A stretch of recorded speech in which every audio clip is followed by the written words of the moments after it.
صلی اللہ علیہ وسلم۔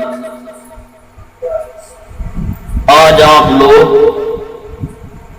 بہت معتبر اور متبرک محفل میں بیٹھے ہوئے اور آج کا پل بھی بڑا خوبصورت اور بڑا سہانا ہے۔ آپ لوگ ماشاءاللہ لگ بھی بہت اچھے رہے ہیں اور واقعی جو نبی کا ذکر سنتے ہیں وہ لوگ واقعی اچھے ہوا کرتے ہیں۔ میں کیا نبی کے ذکر کرنے والوں کی تعریف کروں، نبی کا ذکر سننے والے اور کرنے والوں کی تعریف تو خود اللہ کے نبی نے کی ہے۔ بڑے خوش نصیب بندے ہوتے ہیں جو نبی کی محفل میں بیٹھ کر سنتے ہیں، اور میرے خیال سے بڑا کم نصیب وہ انسان ہوتا ہے جو نبی کی محفل سے دور بھاگتا ہے۔ اور ایک بات یاد رکھیں، نبی کی محفل، نبی کا ذکر و اذکار سننا یہ ہمارے لیے بڑے فخر کی بات ہے اور قسمت کی بات ہے، کیونکہ نبی کے ذکر سے محبت کرنا، نبی کی محفل کو سننا یہ نبی کے دیوانوں کا کام ہے، اور نبی کی محفل سے دور رہنا یہ شیطان کا کام ہے۔ تو اللہ ہم سب کو نبی کی محفل میں ذکر سننے والوں میں سے بنائے۔ ابھی آپ کو ایک بہت بہترین عمدہ نفیس خطاب سننا ہے اور بڑے پیارے کلام ابھی آپ نے ان چھوٹے چھوٹے بچوں کی زبانی سنے، اور جناب حافظ و قاری محمد کامران نے بھی بہترین انداز میں بھی نعت و منقبت کو پڑھا، آپ نے سنا۔ لیکن جب بھی نعت و منقبت یا کوئی ذکر و اذکار کیا جاتا ہے تو اس کو بغور سننا چاہیے، کیونکہ ہم لوگ یہاں ہمارا مقصد صرف بیٹھنا ہی نہیں ہوتا بلکہ اللہ اور اس کے رسول کے ذکر کو سننا ہوتا ہے۔ ہم تو لوگ اپنے مکان سے، بہت چھوٹا سا گاؤں ہے یہ اور بہت قریب قریب گھر بھی ہیں، کوئی بھی ایسا نہیں ہوگا جو 1 یا 2-4 کلومیٹر سے دور سے سننے آیا ہو۔ ہر کوئی پڑوسی ہے ایک دوسرے کا سننے والا، یہ نبی کا ذکر پڑوسی ہی سنتے ہیں۔ لیکن یاد رکھو یہ ہماری تمہاری وسعت ہے، یہ عزت ہے، اتنی سی کہ ہم 1-2 گھر چھوڑ کر تیسرے گھر میں میلاد سننے چلے آئے، نبی کا ذکر سننے کے لیے چلے آئے، مگر یہ تو نبی کا ایسا ذکر ہوتا ہے ارے فرشتے آسمان سے سننے کے لیے چلے آتے ہیں۔ یہ تو ہماری خوش نصیبی کے اتنا قریب نبی کا ذکر مل رہا ہے تو ہم لوگ سننے کے لیے چلے آئے، مگر اسی ذکر کو سننے کے لیے، اسی ذکر کے بارے میں اللہ کے نبی فرماتے ہیں جہاں پر خدا لا شریک کا ذکر ہوتا ہے وہاں پر فرشتے خود موجود ہوا کرتے ہیں۔ یہ ہماری خوش نصیبی، ہمیں کوئی آسمان سے نہیں آنا پڑا ہے، ہمیں کوئی بڑی دوری سے آنا نہیں پڑا ہے، ہمیں کئی میل کا مسافت سے دوری طے کر کے نہیں آنا پڑا ہے، بلکہ ہمیں 4 قدم اٹھائے اور نبی کا ذکر سننے کو مل گیا ہے۔ لیکن تھوڑی دیر اپنے ذہن میں بات رکھیں، ہمیں لگتا ہے کہ محفل میلاد کا اکثر ہمارے بھائی یہ سمجھتے ہیں کہ یہ ہمارے گھر آئے تھے تو ہم ان کے گھر جائیں گے، ہم ان کے گھر نہیں جائیں گے تو یہ ہمارے گھر نہیں جائیں گے۔